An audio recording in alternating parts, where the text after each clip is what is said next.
आ रही है, ये देखिए चोर चोर मुल्क को लूटे, चोर चोर चोर चोर चोर चोर सारा टब्बर चोर है, ये चोर जा रहे हैं।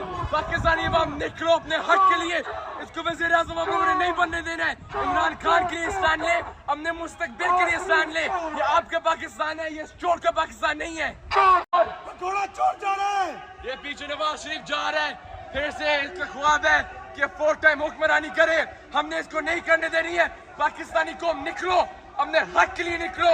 जैसे हम आज इसको फेस करने आए, रिजेक्ट करने आए, वैसे अब सब निकले और सब मेरे साथ फिर से नारा लगाए, नवाज शरीफ चोर है, नवाज शरीफ चोर है, नवाज शरीफ चोर है, नवाज शरीफ चोर है, नवाज शरीफ चोर है, नवाज शरीफ चोर है।